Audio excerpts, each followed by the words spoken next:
살아계신 하나님 아버지, 감사와 찬송과 영광을 올려드립니다. 아멘. 오늘도 저희들에게 생명을 연장시켜 주시고 복된 새날을 허락하시고 하나님의 은혜의 보좌 앞으로 나와 하나님께 찬양하며 또 기도하며 생명의 말씀을 전하며 듣는 이 복된 자리로 저희를 불러주시니 아버지 감사합니다. 아멘. 아버지 하나님, 이 시간 하나님 앞에 나온 저희들 모두에게 진리의 성령께서 함께 하셔서 하나님의 말씀을 경청하고 마음으로 받아 오늘 하루의 삶 가운데 그 말씀을 따라 사는 한날이 되도록 주여 은혜 내려 주옵소서. 아멘. 예수 그리스도 이름으로 축복하며 기도 올려옵나이다. 아멘. 아멘. 자, 22장 17절부터 24장까지가 익명의 현자들, 지혜로운 자들의 36가지 교훈집이라고 말씀드렸습니다. 저자가 누구인지는 몰라요. 그러나 지혜로운 자들의 36가지의 교훈에 대한 말씀이 기록되어 있고 25장부터는 다시 제2 솔로몬의 잠언집이라고 해서 25장부터 시작이 됩니다. 자, 오늘 본문인 23장부터 23장 1절로 16절까지에서는 대인관계에서의 신중함 그리고 절제에 대한 권면을 하고 계시고, 그리고 재물에 대한 집착, 그리고 무모한 계획을 하지 말라, 악인과의 교제는 금하라, 그리고 사회적 약자를 압제하지 말라, 그리고 엄한 훈육, 아이들에게 엄한 훈육과 가르침에 대한 그 교훈을 강조하고 계십니다.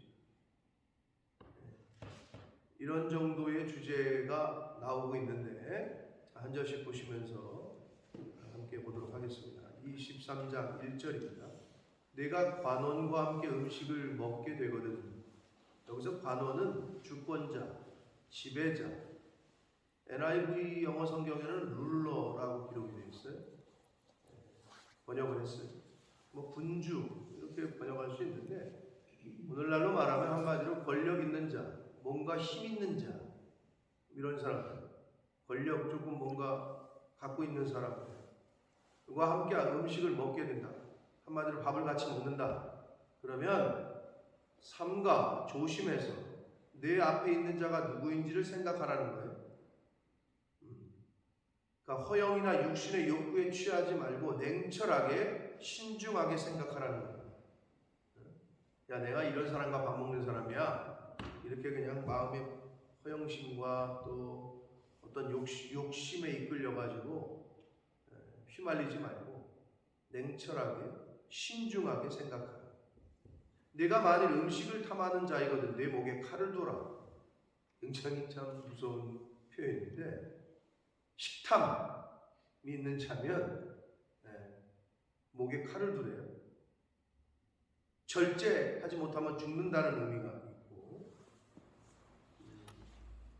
매우 아주 그냥 그 강한 결심으로 절제하고 자신을 제어하라 라는 교훈이 되겠습니다. 음식이 여러 가지를 대변한다고 볼 수 있겠죠. 음식이라고 표현하는 것이 여러 가지, 내가 좋아하는 어떤 것, 상대방이 어떤 사람을 초청하거나 뭐 할 때는 그 상대방이 좋아하는 것으로 이렇게 준비를 하잖아요. 그럴 때 절제하지 못하면 안 된다라는 교훈을 하고 계십니다. 그게 돈일 수도 있겠고, 돈에 약한 사람이야. 저 사람은 여자에 약해. 아가씨들을 준비해 놔. 이런 거. 아무튼 절제하지 못하면 안 되기 때문에 목에 칼을 두라 라는 표현을 하고 있습니다.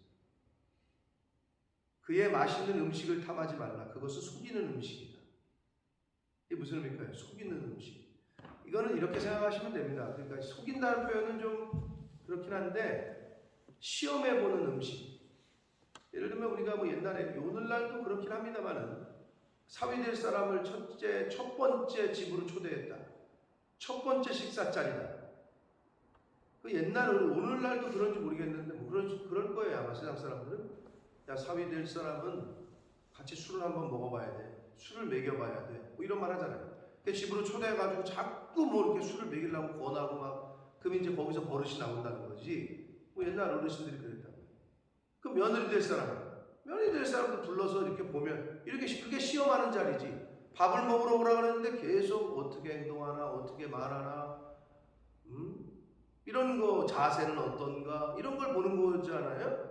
비슷한 얘기예요 여기서. 그것은 속이는 음식이다. 이거는 시험해보는 음식이라는 거예요. 야, 한번 봉투를 줘봐. 제 봉투를 봤나? 어? 이런 거를 말하는 거예요. 그러니까 대인관계에 있어서의 신중함, 절제하지 못함, 이러면 큰일 난다는 거죠. 그거에 대한 교훈을 하고 계십니다. 자, 4절, 5절은 재물에 대한 집착, 그리고 재물에 대해서 무모한 계획, 이거를 금하라는 건데, 부자 되기 애쓰지 말고. 요즘 세상 사람들에게 이게 먹히는 얘기예요. 왜 공부하냐? 왜 열심히 일하냐? 부자 되려고. 이게 어떻게 보면 당연한 건데 성경은 부자 되기 애쓰지 말래요. 내 사사로운 지혜를 버릴지어다 라고 말합니다. 내 지혜로 자신을 억제하라 라고도 번역할 수 있고요. 그거는. 그리고 사사로운 지혜, 즉 돈 벌려고 머리를 굴리지 마라, 뭐 이렇게도 번역이 될 수 있습니다. 내 지혜로 자신을 억제하라 라고도 번역이 될 수 있습니다. 여러분 요즘 뭐 다 그렇죠. 뭐 이렇게 돼버린 세상이 됐는데 그게 무슨 말이냐? 공무원들, 우리 와 있는 공무원들 지난 목요일에 새신자반을 하면서 좀 얘기를 나눠보니까 공기업들은 이제 발령이 나잖아요. 그럼 LH공사 본사가 진주에 있어요. 진주로 간단 말이에요. 공기업들의 본사를 지방으로 좀 확, 서울에만 있다가, 그럼 모든 뭐 인프라가, 사람들이 서울에만 살잖아요. 그러니까 LH는 어디, 뭐 원자력은 어디, 다 지방으로 뿔뿔이 흩었다고. 그러면 거기에 한 뭐 몇천 명이 근무한다. 그럼 거기 있는 식구들이 뭐 따라가잖아요. 근데 이제 우리나라 사람들을 잘 이해를 못한 거지. 무슨 말이야? 지방으로 진주로 발령이 났으면 한 최소 2, 3년이래. 그러면 가족은 안 따라간다는 거야. 그러니까 약 3년 동안 기러기 가정을 하는 거지. 그러니까 생각을 못한 거지. 다 내려갈 줄 알았는데. 내려가긴 뭘 내려가. 남편만 가서 그냥 있는 거래. 야, 참. 옛날에 그렇게 3년씩 떨어져서 가족이 산다. 뭐 이런 거 잘 생각을 못 했을 것 같은데 세상이 그렇게 돼버렸어. 돈만 많이 주면은 뭐. 가족과의 함께하는 시간, 가족과 뭐 하는 시간, 이거보다도 그냥 부자가 된다면야. 그러니까 어쩔 수 없는 거다. 근데 이제 포기를 못 하는 거지. 이쪽에서의 생활권을, 애들 교육 뭐 이런 거. 그러니까 안 내려간다는 거지. 그럼 어떡하세요? 뭐 일주일에 한 번씩 오든지 2주일에 한 번씩 오든지 뭐 이런 거죠. 기러기 가정이 돼. 한국 내에서도. 그러니까 아이들 키울 때 그런, 그러니까 사회가 좀 많이 변하는 거죠. 근데 성경은 부자가 되기 힘쓰지 말고.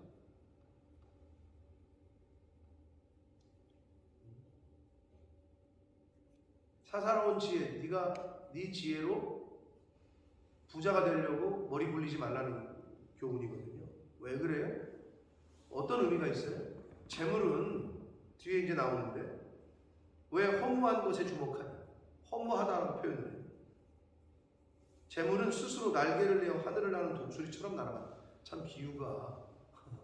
재물이 돈에 날개가 달렸나? 왜 이렇게 다 어디로 사라지는 거야? 그런 말 하는데 성경에서부터 온 말이에요. 재물이 날개를 내서 독수리처럼 날아간대요.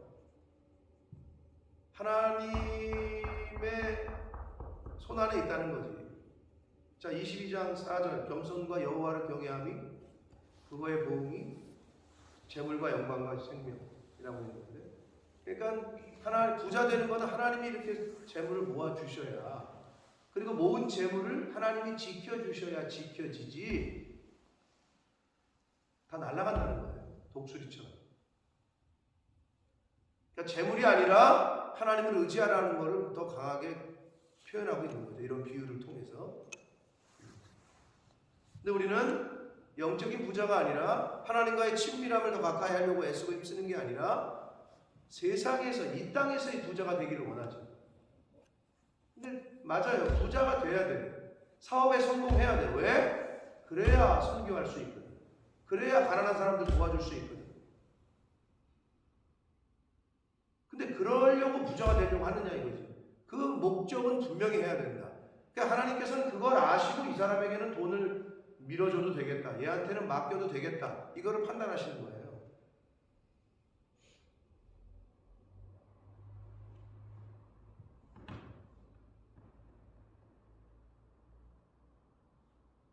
과연 내가 어디에 마음을 두고 있는지,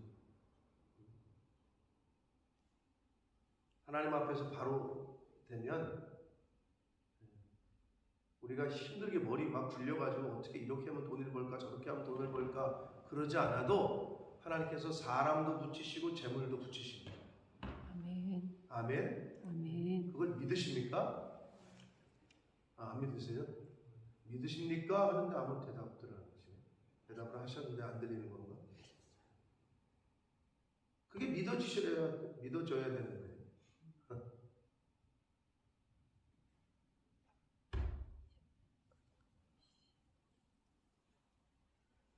부자 되기에 쓰지 말라 라고 교훈하십니다. 그러니까 재물보다는, 재물에 대한 집착이 아니라 재물에 마음을 두지 말고 하나님에게 마음을 두라 라고 말씀하십니다. 그러니까 이런 거죠. 공부해서 남 주냐라고 하는데, 공부해서 남 주려고, 남을 이롭게 하려고, 돈 벌어서 뭐 하려고? 돈 벌어서 다른 사람들에게 나눠주고. 좀 세상 사람들이 볼 때는 생각이 좀 다르죠. 그러니까 우리 크리스찬들의 생각은 좀 다를 수밖에 없죠. 하나님의 말씀이 기준이니까. 그리고 하나님 중심인데 세상 사람들은 자기 중심이거든. 나 중심, 인본주의, 사람이 우선. 우리는 신본주의. 그러니까 내가 신본주의로 살고 있느냐, 인본주의로 사느냐, 그게 이제 갈라지는 거죠. 6절 봅니다. 악한 눈이 있는 자의 음식을 먹지 말며. 악한 눈이 있는 자라는 건 악인이죠. 그죠? 22장의 9절 보시면 22장 9절 선한 눈을 가진 자와 반대되는, 대조되는 개념이에요. 선한 눈을 가진 자, 악한 눈을 가진 자. 그래서 악한 눈이 있는 자의 음식을, 악인들이 이렇게 펼쳐놓죠. 음식을. 그 사람들이 그럼 왜 끌어들이려고, 한마디로 같이 이쪽에 발 담게 하려고 자꾸 막 선물도 주고 막 뭘 펼쳐놔, 막 주는 게 많아, 이쪽으로 들어오게 하려고 그런 거죠. 그런 음식은 먹지 말며 그의 맛있는 음식을 탐하지 말라. 한마디로 음식이 여기서는 포인트가 아니라 악한 자와는 함께하지 말라는 거예요. 악한 자와는, 근데 우리 세상은 어때요? 악하건 선하건 나한테 돈이 되고 유익이 되면 그냥 누구든 함께 하려고 하잖아요.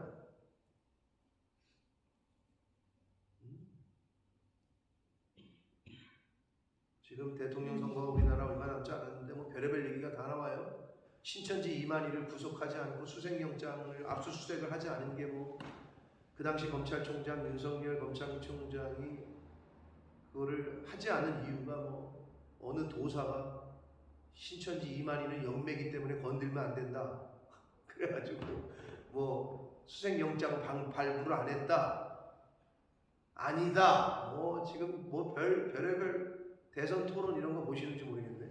지금 대한민국의 대통령이 누가 되느냐 아주 중요한 기로에 서 있는데 모르겠어요. 아무리 저도 보고 생각을 하고 기도를 해도 누구를 찍어야 될지 모르겠어요.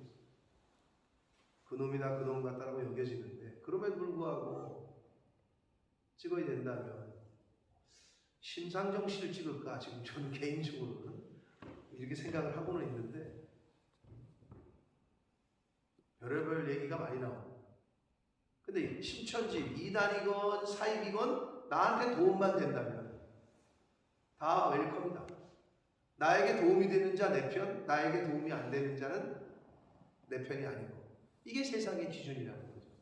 근데 우리는 나에게 도움이 되건 안 되건이 아니라 그게 기준이 아니라 하나님의 말씀에 비춰봐서 이건 악한 거다. 그러면 함께하지 말아야 되고 이건 나에게 손해가 되지만 이건 선한 거다. 그럼 함께 해야 돼요. 그렇죠. 그래야 되죠. 그런데 그 기준이 함께 하느냐 함께 하지 않느냐의 기준이 나에게 유익이 된다. 그러면 챙기고 나에게 유익이 안 된다. 그러면 무관심하고 이러면 세상 사람들하고 똑같은 거죠. 나에게 손해가 되더라도 내가 챙겨야 된다. 그럼 챙겨야 돼요. 나에게 이익이 되더라도 이건 악하다. 그러면 잘라내야 돼요. 그거를 교훈해 주시고 있습니다. 밥도 같이 먹지 말라는 얘기죠. 지금 성경은 7절 대저 그 마음의 생각이 어떠하면 그 위인도 그러한즉 그가 내게 먹고 마시라 할지라도 그의 마음은 너와 함께하지 아니하리라. 그러니까 악한 사람이 괜히 음식을 밥 먹으라고 하는 게 아니라는 거죠. 괜히 다 딴 속이 있다는 거죠. 그리고 이용만 할 거라는 거예요. 그의 마음은 너와 함께하지 않아. 그러니까 이용만 해먹는다는 거죠. 뭐 그런 경우를 많이 보게 되죠. 당하신 분들도 있고 주변에서 그런 걸 보게 돼요. 진짜 마음을 나눈 게 아니구나. 그냥 나를 이용해 먹은 거구나. 뭐 그런 경우를 많이 보잖아요. 그러면서 성경은 뭐라고 얘기하느냐? 네가 조금이라도 먹은 거, 네가 그 악한 사람이 베푼 것 많이 먹건 적게 먹은 게 문제가 아니라 함께 했던 조금이라도 발을 들였으면 토하겠대. 네? 그것 때문에. 그리고 내 아름다운 말도 헛된 대로 돌아갈 거다. 악한 사람과 함께 먹은 음식, 악한 사람과 함께 나눈 무언가, 뭐 재물이건 밥이건 뭐건 다 헛되다는 거죠. 다 토해낼 거고, 그리고 내가 한 뭐 아름다운 뭐 너는 좋은 마음에서 그런 어떤 말을 하고 뭐 함께 했는지 모르지만 헛되게 될 거다라고 말씀합니다. 한마디로 악한 자와 함께하면 부질없다 이거예요. 헛된 일이다 그거는 라고 말씀하십니다. 악한 자와의 교제하는 것을 신중하게 그리고 잘 판단해서 그 말하는 거죠. 자, 9절은 미련한 자에 대한 충고인데요. 자, 미련한 자의 귀에 말하지 말래요. 이는 그가 내 지혜로운 말을 업신 여길 것이래. 여러분, 듣지 못하는 사람에게 아무리 얘기해줘도 오히려 충고해주는 사람을 욕하고 업신 여겨요. 그럴 때를 보게 됩니다. 그러니까 아직 들을 귀가 없는 사람에게는 교훈해봤자 소용이 없어요. 그거를 잘 분별해야 해요.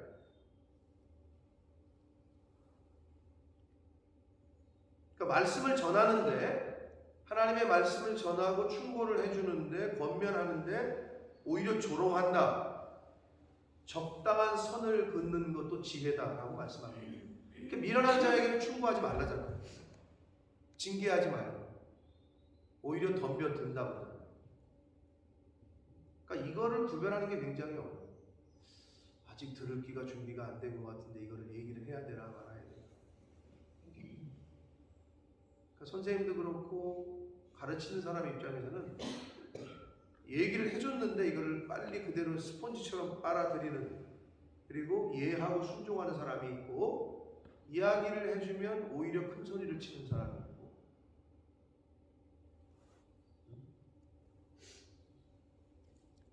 그래서 미련한 자의 귀에 말하지 말라. 이는 그가 내 지혜로운 말을 업신여길 것이다. 그래서 때가 있는 거죠. 그러니까 우리가 땅끝까지 이르는 복음을 전해야 되는데, 그러면 미련한 사람에게는 이건 하지 말란 얘기인가? 이게 그게 아니고, 성경에 뭐라 그래요? 한두 번 계속 권면을 했는데 듣지 않거든 어떻게 하라고 그래요? 바울 사도에게 신발에서 뭘 털어버리래? 먼지 털어버리래. 그러니까 계속 권면했는데 안 듣잖아. 그러면 거기서 먼지를 털어버려라. 이런 표현이 있고, 한두 번 했는데 받아들이지 않으면 나중에는 인사도 하지 말아라. 교제를 금하라는 성경에 여러 군데 표현이 나온단 말이에요. 그러니까 이거를 잘 분별해야 되죠. 우리가.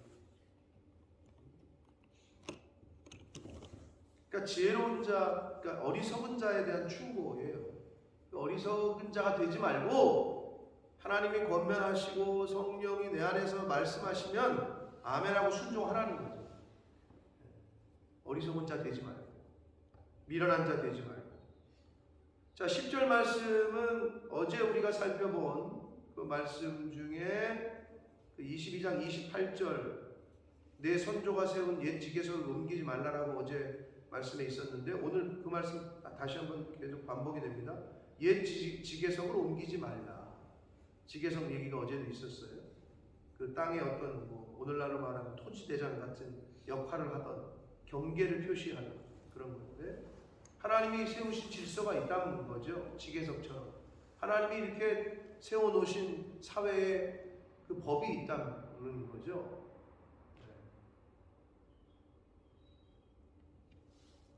그걸 옮기지 말며 고아들의 밭을 침범하지 말라. 고아들, 가난한 자, 고아, 과부, 요 세 부류에 대해서는 성경이 신약이건 구약이건 아주 강조를 합니다. 가난한 자, 과부, 고아. 하나님 아버지를 모르는 영적인 고아, 남편이 없는 과부, 그게 과부잖아요. 신랑 대신 예수 그리스도가 없는 과부와 같은 영혼들, 심령이 가난한, 복음을 듣지 못해서 심령이 가난한 자들, 이렇게 해석을 할 수 있어요, 영적으로. 그러나 그냥 있는 그대로도 가난한 자와 과부와 고아는 좀 사회적 약자에도 속하고 좀 어렵죠. 네. 그런 사람들을 건들지 말라는 거예요. 왜? 그들을 보호하시는 분이 하나님이시래요. 11절 보시면 대저 그들의 구속자, 왜냐하면이거든요. 대저가 왜냐하면 그들이 누구예요?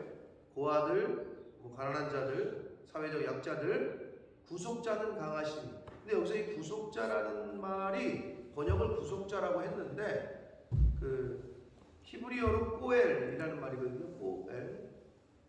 이름도 참 귀여운데 꼬엘. 꽃 깔고 날 때 꼬, 그리고 엘로임 할 때 엘인데 꼬엘. 근데 이게 무슨 단어냐면 그 가장 가까운 친족, 즉 내가 어떤 감당할 능력이 없어. 내가 뭐를 갚아야 되는데, 뭐 빚을 졌는데, 그럼 내가 못 갚으면 꼬에 가장 가까운 친족이 그 사람을 대신하는 거야. 대신 갚아주는 거. 요게 이제 히브리 그 이스라엘에 있었던 그런 그 제도인데, 근데 그게 하나님이 되어주신다는 거지. 그 꼬에 구속자라고 번역합니다. 그가 너를 대적하여 그들의 원한을 풀어주시오. 한마디로 그런 사람들 건들면 너 큰일 난다는 거예요. 하나님을 대적한다는 거죠.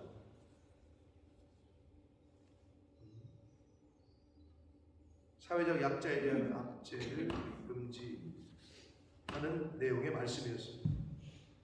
그리고 12절부터는 이제 자녀 교육의 엄한 훈육에 대한 필요성을 얘기하는데, 훈계에 착심하면, 착심이라는 거는, 착이라는 거는 착 달라붙었다 할 때 착이야.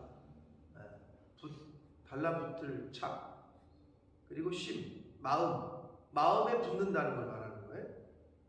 마음에 붙임 이런 뜻인데 훈계에 착심하라는 거예요.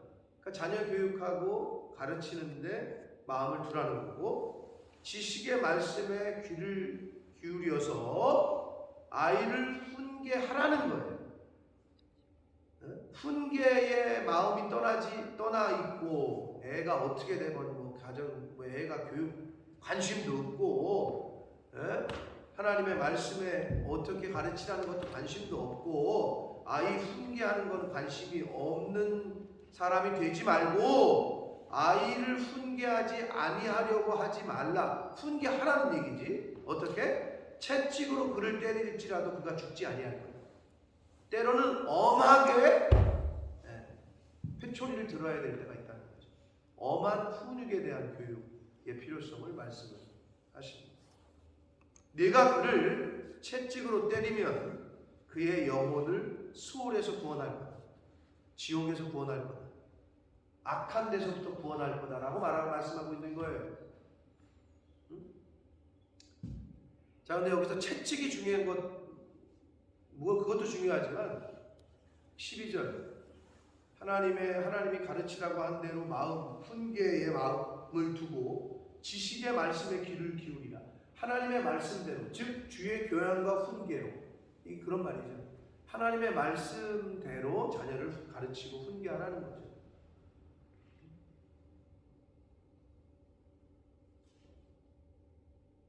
요즘은 그렇지 않은 세상의 많은 부모들을 보게 됩니다.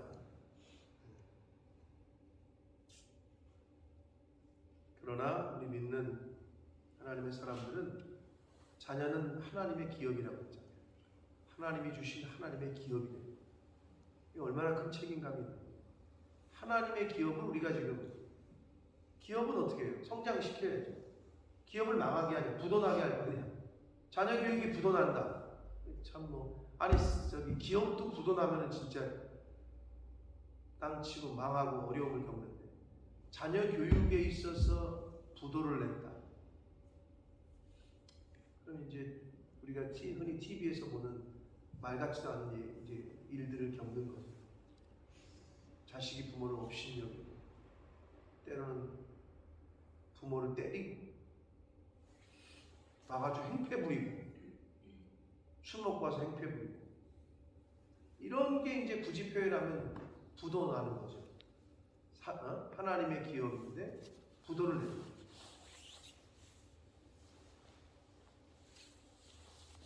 가게 하나 운영하는 것도 힘든데, 그죠?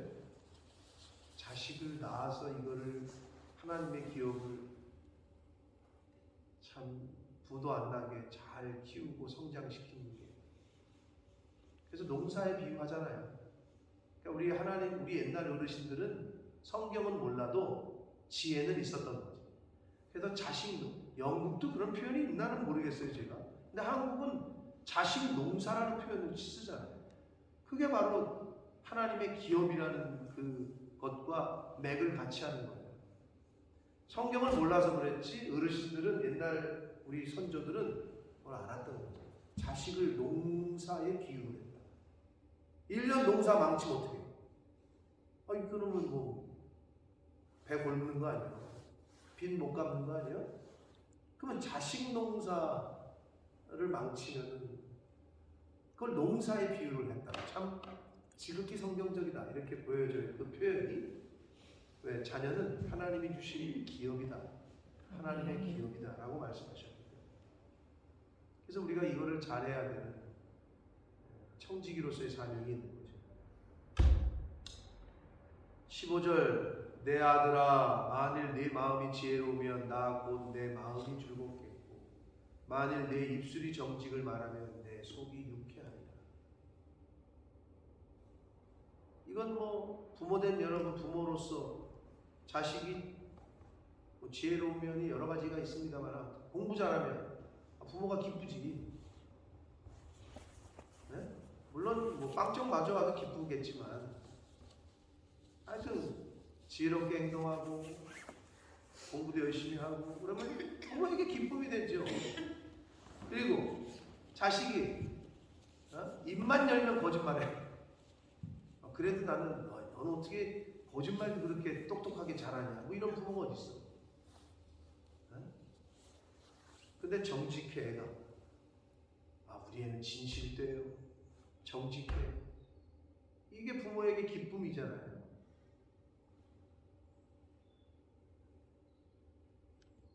근데 이제 부모는 잘 속기도 하지만 속아주기도 하지.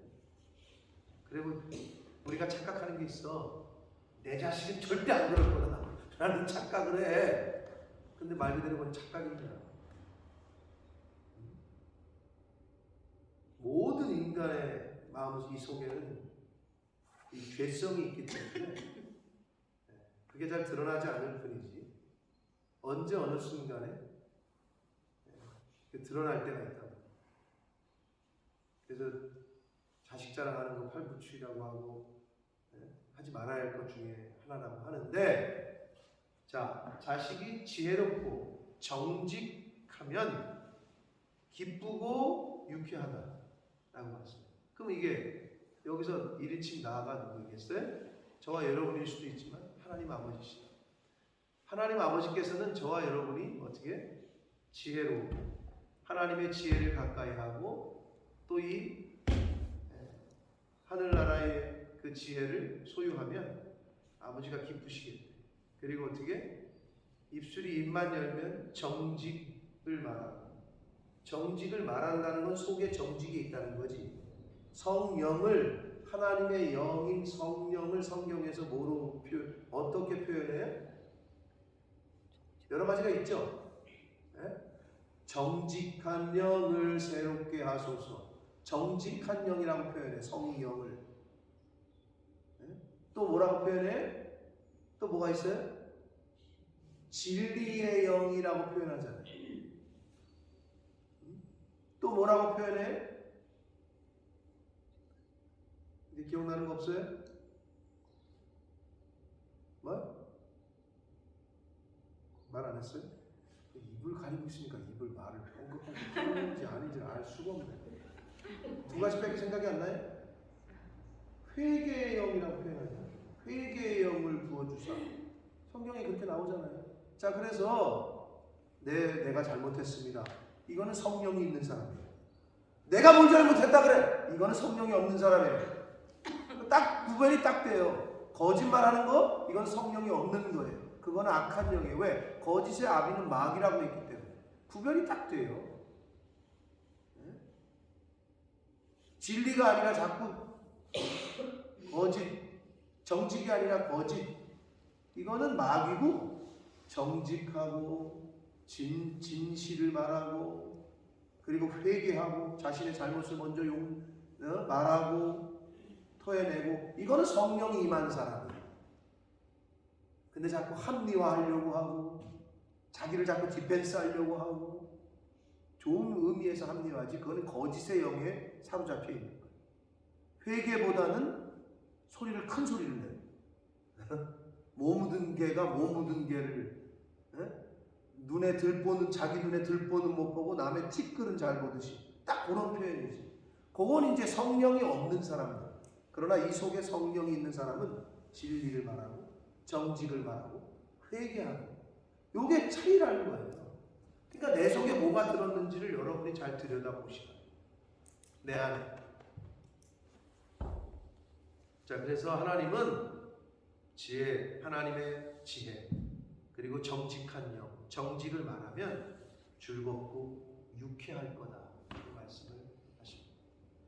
우리의 자녀들도 그러면 우리 부모된 우리가 기쁘거늘 하물며 하나님이시겠습니까? 사랑하는 성도 여러분, 오늘 하루 여러분 신앙생활 하기 너무 어때? 힘들어요?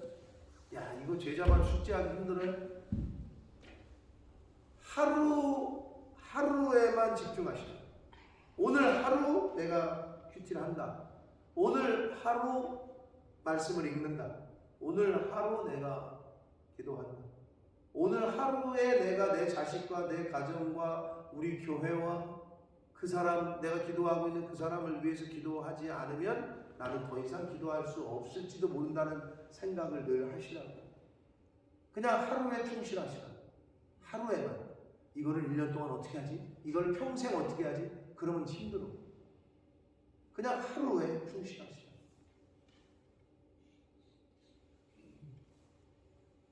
기적이요.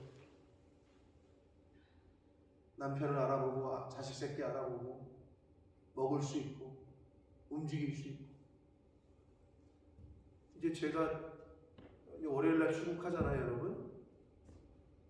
근데 이제 어제 저희 어머님에 대한 새로운 업데이트된 소식을 들었는데 좀 마음이 급해지더라고요.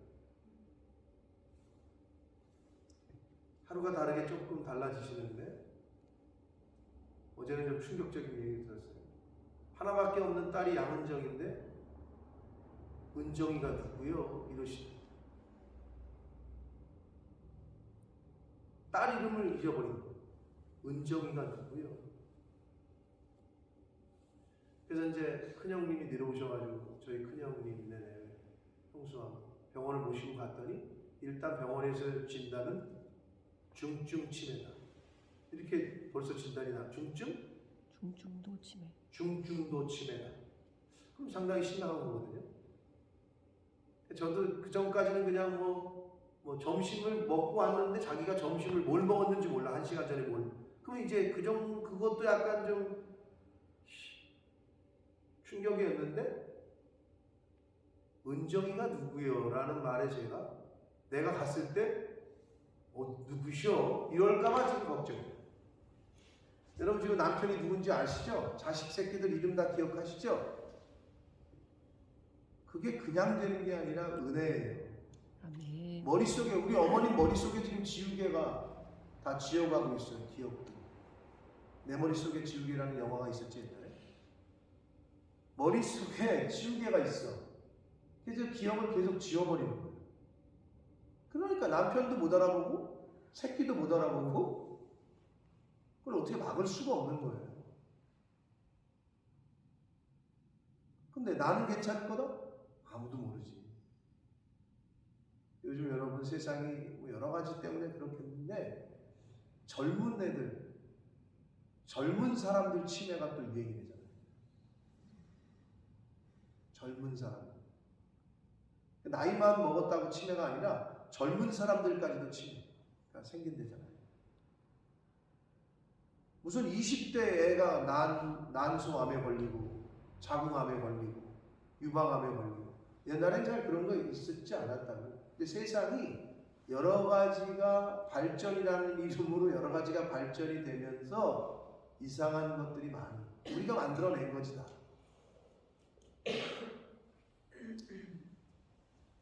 다 차치하고 여러분 하루에 그냥 감사하고 사시오. 내일 일은 난 몰라요. 장래일을 몰라 우리가.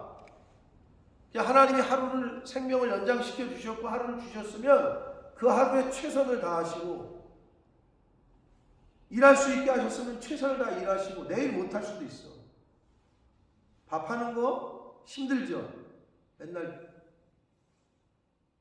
내일은 밥을 못 해줄 수도 있어. 그러니까 오늘 하루에 주신 그 하루라는 그 시간에 그냥 감사함으로 하시면 돼요. 그럼 내일이 또 왔어? 내일을 주셨어? 그 하루. 그러니까 그렇게 하루하루에 최선을 다하시며 사는 방법이 우리가 잘 사는 방법이에요.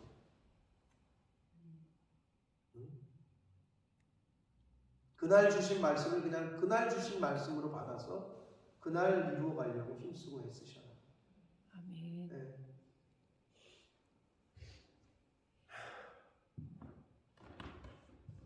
저도 가면은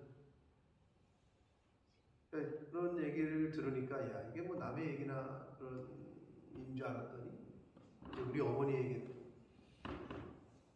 오고 있구나. 나보러 영국에서 뭐 하고 있니? 영국에서 뭐 하면서 지내니 너는? 이러시고 우리 큰형님이 빵집을 하거든. 아 형석이네는 뭐 해먹고 살아? 막 이런 얘기를 하시네. 그러니까 다 기억이 자꾸 없어지는. 제가 이제 가봐야 알겠지만 아직 현타 직접 제가 못 봐가지고 잘 모르겠는데 듣는 것만으로도 좀 충격이긴 한데 이번에 가서 제 얼굴을 알아보시면 그나마 다행인 거고 우리 집사람 얼굴 우리 승혁이 승우 뭐 이름도 지금 헷갈리고 계시고 있는 상황이라 나중에 가서는 못 알아볼지도 모르겠어요. 마음 아프죠?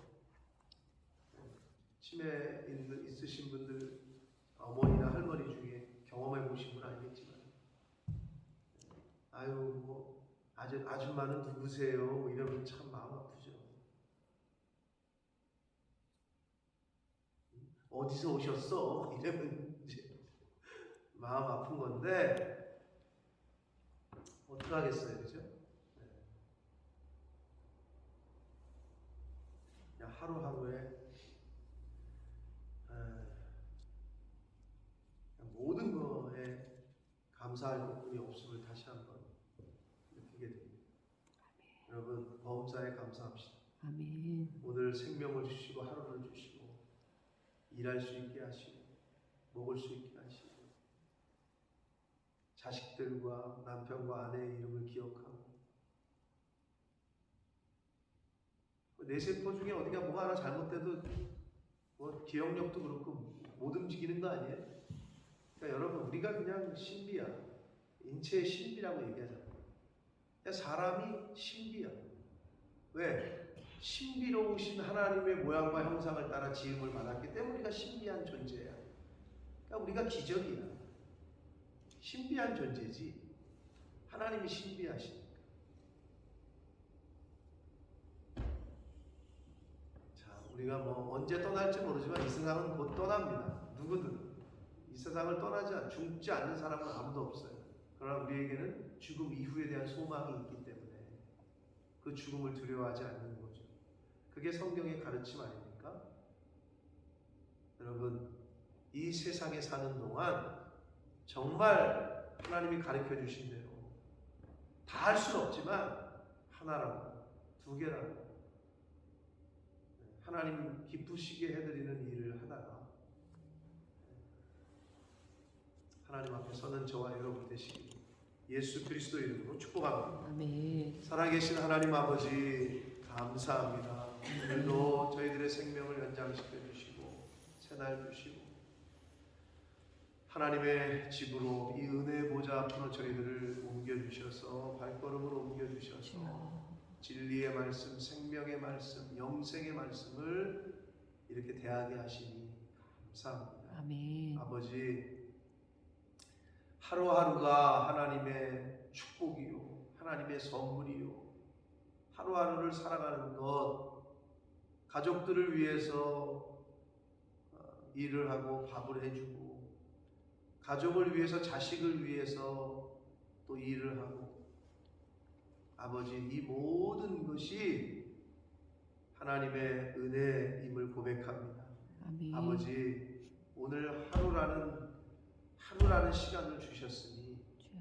오늘 주신 말씀들 오늘 이루고 오늘 지키려고 오늘 순종하려고 힘쓰고 애쓰는 저희들 모두가 되게 해 주옵소서. 아멘. 아버지 오늘 주신 은혜는 오늘 사용하고 오늘 주신 마음의 감동은 오늘 순종할 수 있는 저희들 모두가 되게 해 주옵소서. 아멘. 예수 그리스도 이름으로 축복하며 기도 올려옵나이다. 아멘.